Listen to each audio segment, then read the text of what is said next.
common concern career professionals have is that they work extremely hard, they are more qualified, they have great expertise, and yet they are not able to be seen as a leader. Whether you are in the technical field, whether you are in administration, whether you are in business, whether you are in academia, whether you are in pharma, doesn't matter what industry you are in. There is only one and only one thing that will make or break your career. Do you know what it is? Here's the big reveal: self confidence. This will make or break your career. Today, I am going to talk about how to build that confidence and how not having that confidence affects your career negatively. I'm Dr. Mrinalini Garg. I am a career advancement coach and a leadership coach for South Asian professionals who are ambitious, who are qualified, who are educated, have the qualifications, but are finding it really hard to get to that next level. Or those who are already in leadership positions but are not able to be as effective a leader as they desire to be. So let's talk about self confidence. What is self confidence, or what is confidence? If I ask you this question, what comes to mind when you think about confidence? Who are the people that you start visualizing as soon as you hear the word confidence? The most common people that come to mind are influencers, right? The most common people that come to mind are leaders, right? Political leaders, uh, business people, sports people, right? When they're talking about themselves, we just feel that, wow, they have so much confidence. We feel that, wow, these are people who just can't fail. However, when we look at their life history, we find out that they had multiple failures. We also find out that they are the most introverted or shy people. And these are the ones who are out there now inspiring others and motivating others. How? Because they built the confidence. Confidence is a skill, it can be learned. But it's important to understand why we are not confident. When my clients come to me, the first thing that we do is we help them understand why they are not confident. It's the common complaint. They tell me, Mrinalini, even though I have all these qualifications, even though I have this expertise, I just don't feel confident. I doubt myself. Now, the thing is that you can keep telling yourself that story, but the question is, are you going to do something about it? Because let me tell you, confidence is a skill and it can be learned. But the most important thing is to understand the root cause of the confidence. Now, when you think of a child, like let's say a 5-year old, 6-year old, and you ask them to move a piece of furniture, they just go for it. They don't spend the time thinking about, oh, I don't know if I'm strong enough. Oh, I don't know if I would be able to move that table or not. Oh, I don't know what will people think about me if I don't succeed. They have all the confidence in the world. And even though we know that they won't be able to move that table, they don't think about their limitations. They don't think if they're strong enough or not. They just go for it, right? So, confidence, we were born with confidence. When we were little, we could make claims like, I want to become the president of the country, or I want to become an astronaut, or I want to become a physician, I want to become an engineer.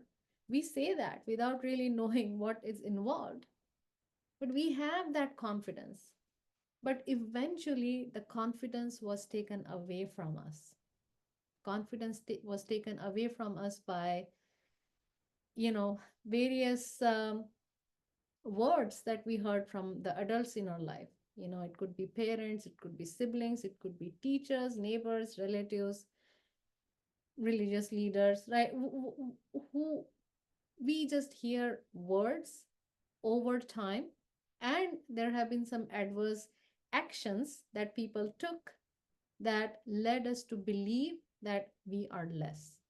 So, parents hitting their children, scolding their children, abusing their children, neighbors, mistreating children, teachers comparing one child with another and telling them that, oh, you're not as good as the other child. Society, keeping these conventional success criteria. If you get here, then you are successful. And if you're not there, you are not. And we start making these illogical conclusions in our mind that I am not good enough.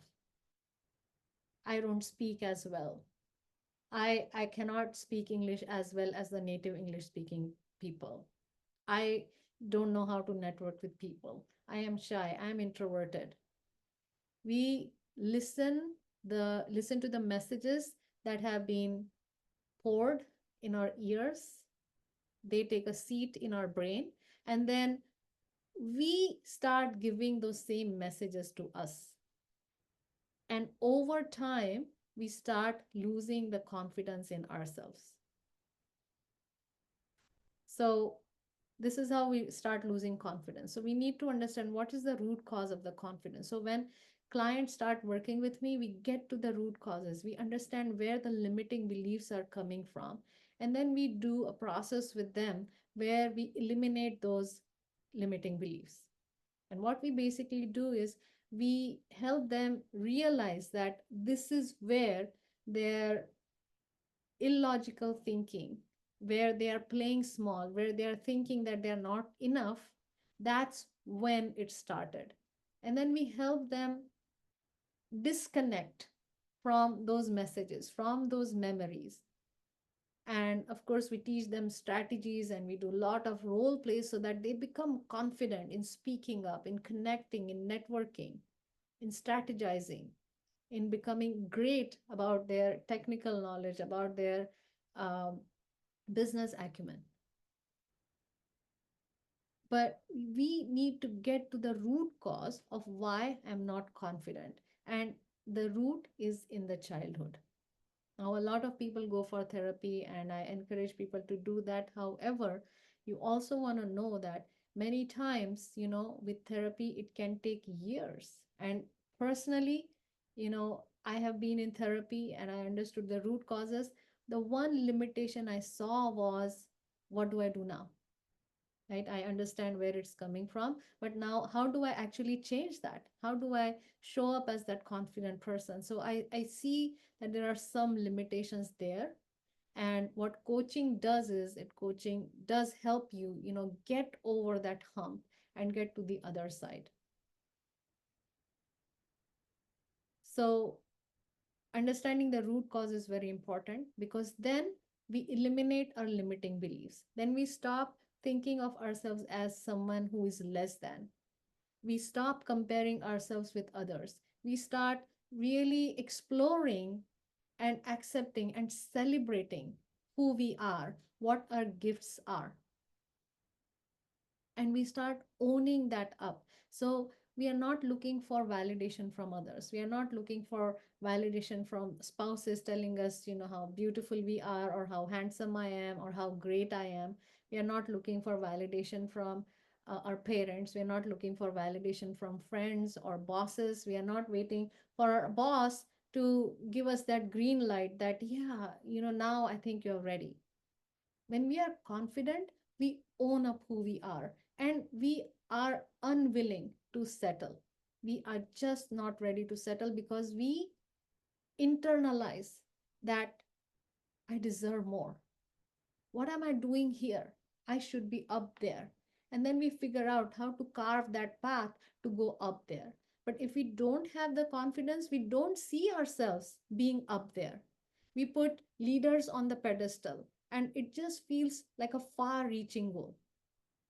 We think about CEOs to be out of this world, that they have done, they have some completely different skills, or they are gifted. But I want to ask you something. How many of you have bosses where you have felt that you are smarter than them. And when I ask you this, maybe some of you are feeling, awkward to accept that. But internally, you have had bosses where you have felt that you are smarter than them. Now, the difference is that they know how to sell themselves. Why? Because they are confident in themselves. They are not looking for someone else's validation. They are making connections. They are speaking up. They are advocating for themselves. So, if you are a career professional and looking to get to that next level in the on the leadership rung, it's really not about where you come from. It's not about your skin color. It's not about your English, as long as people understand what you're saying. It's really about how you are showing up. And that confidence makes the difference. So, how do you build confidence? I'm going to put this away now because I don't have any bullet points on it. How do you build confidence? Well, you cannot build confidence by watching videos. You cannot build confidence by reading books. You have to roll your sleeves and say that I need to become confident. And you become confident by doing the things that you're afraid of. Now, let me also tell you, if you want to become a leader, there's no connection between you going and trying skydiving or bungee jumping. It has, just because people say that do the things that you're afraid of doing, skydiving or bungee jumping is not going to build the muscle to become a leader or to get to a higher leadership position. You need to do only the things that are going to help you get to that next level. So, most people that I speak with, they're afraid of speaking up. They are afraid to go to their boss and ask for what they deserve. They are afraid to go to the skip level and talk about their career ambitions. They are afraid to go out and connect with people, whether it's in their in the same organization or whether it's connecting with people on LinkedIn. Success lies on the other side of the things that you're avoiding. So most people, go about, oh, I'm so afraid of speaking up, and they don't even try, or they try the wrong things. They will go watch videos on presentation skills. Presentation skills and speaking up are completely different. Yes, with presentation skills, you might be able to do the presentation better, but it's not going to help you connect with leaders. It's not going to help you express where you want to be in your career. It won't help you express your ambitions with the people in your organization. It's not going to give you that confidence that you deserve more money, because you need to shift who you are. You're not changing who you are, but you need to make that mind shift where you start feeling that yes, you deserve more and better. There are three things, only three things. If you do these three things in your career, you will succeed. Number one, learning to speak up. Where do you speak up? Where it matters. We are great, when it comes to, hanging out with friends, and we speak up and joke and all of that. But that's not going to help you in your career success. So you want to learn to speak up in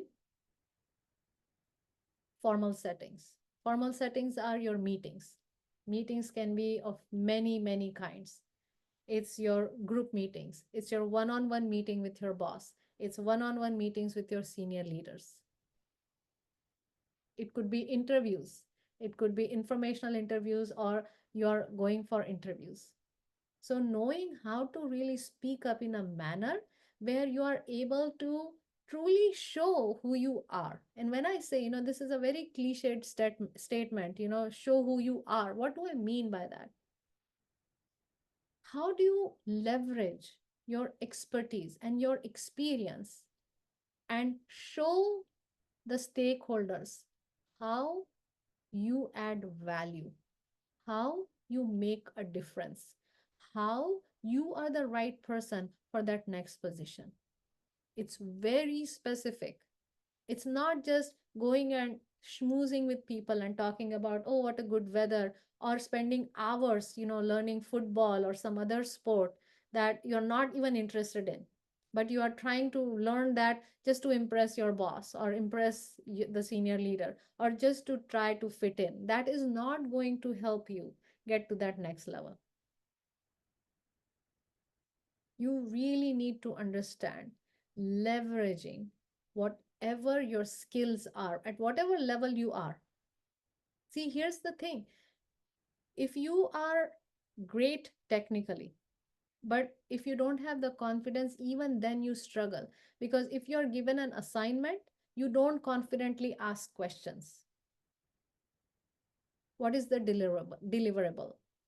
How long, what is the deadline? What exactly are you looking for?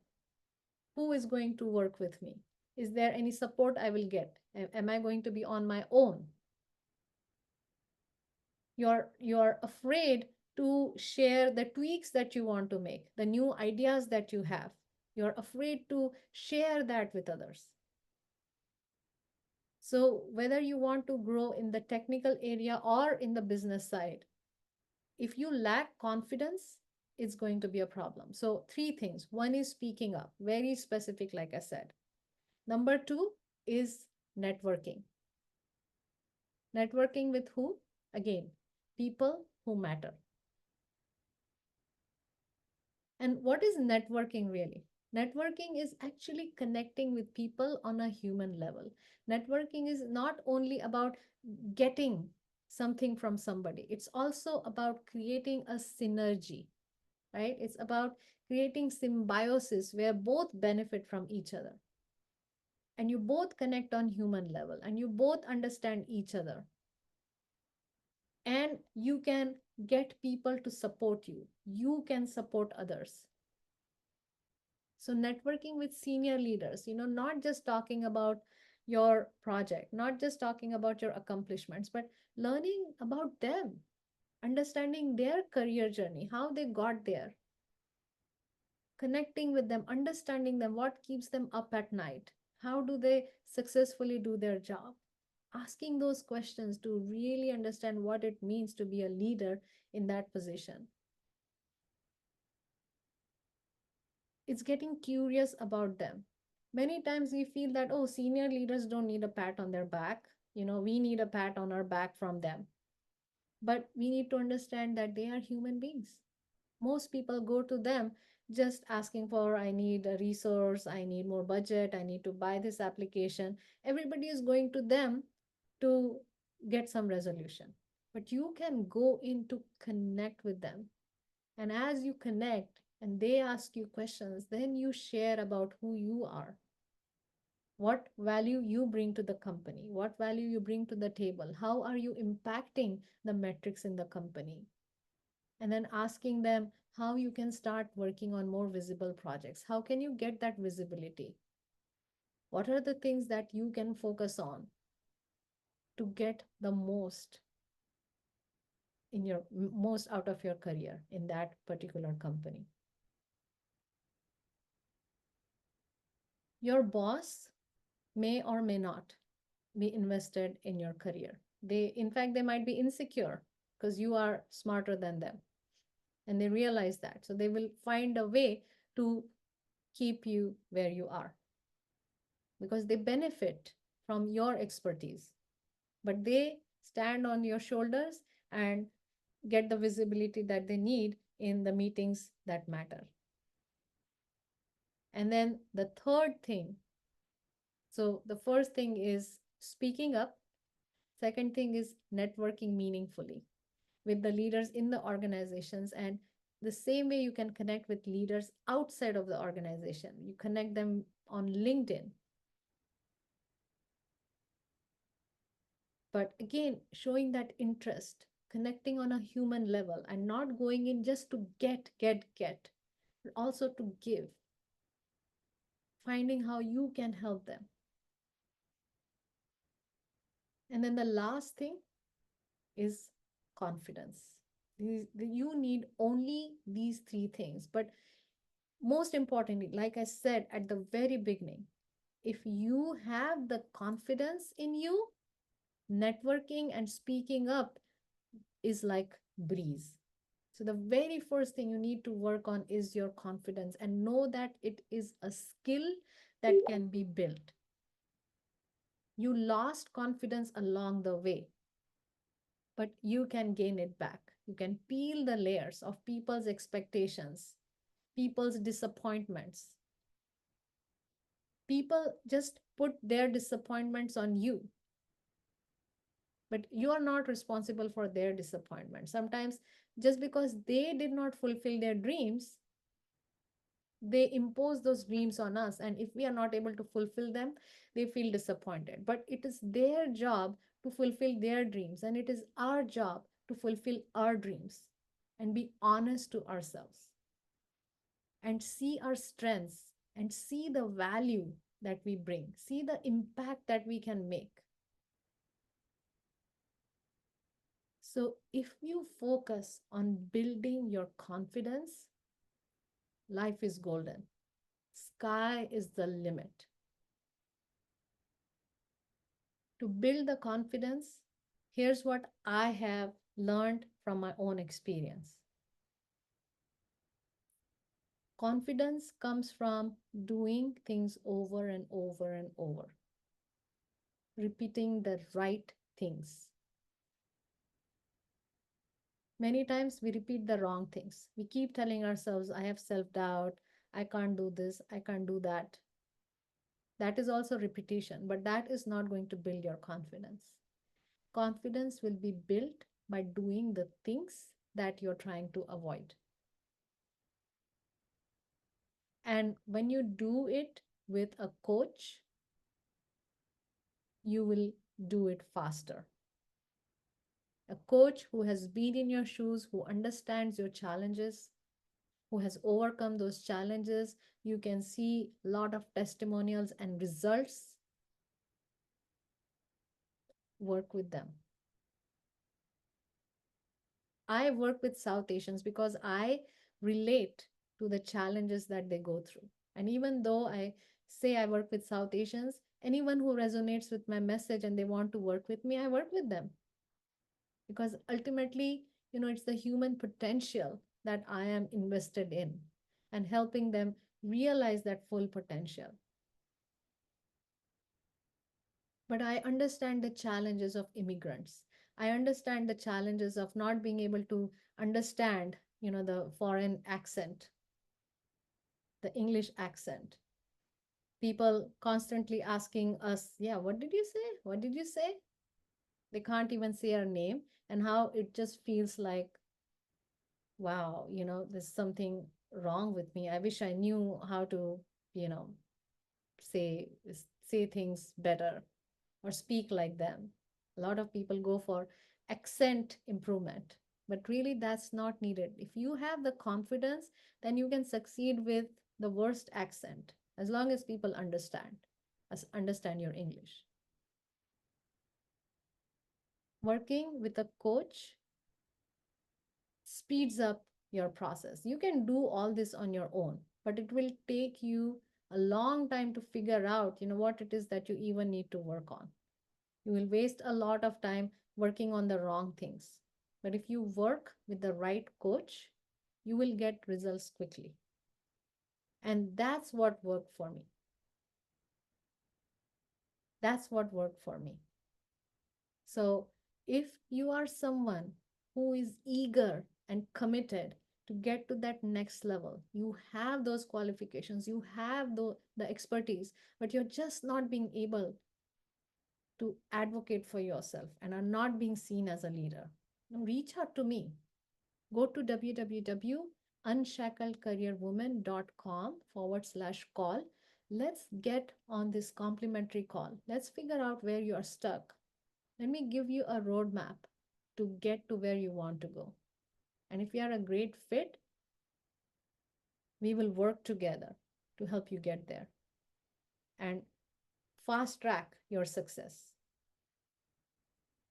We will help you build that rock solid confidence within you so that you won't get pulled down by others. That you're able to speak up, you're able to use your voice to advocate for yourself, to be seen as a leader, to lead with confidence, so that when an opportunity opens up in the organization, or just because of the way you're showing up, your boss might create a new position for you, your skip level might create a new position for you. I had a client, and she was laid off from her job, her previous job, and she didn't know what to do. She was completely dejected, broken. She felt that there was something wrong with her. And then she found a temp job. And in that job, we helped her show up with so much confidence. We taught her all the strategies. We did role plays. So she knew exactly what to say, how to lead. And her boss created a new position for her. And that increased her salary by 45K. You can change your career trajectory if you have self confidence. And you have to make a decision. You have to make a decision that I'm not okay with how my career is going now. Because see, I cannot tell you what you should feel you should deserve, that you deserve. If you feel you deserve the success that you know in your core and you are not there yet, I can help you get there. But I need that commitment coming from you. I cannot motivate others. I can inspire you, but that inner hunger should be within you. I cannot build that in you. But if you are ready to get to that next level, then hop on a call with me. Go to www.unshackledcareerwoman.com/call and let's change your career trajectory. Don't sit on the sidelines. Don't wait for your boss to get you to that next level. Take control of your career, take charge of your career, and create the career of your dreams. You owe it to yourself and you owe it to your loved ones. So go to www.unshackledcareerwoman.com /call and let's make it happen. Until next time.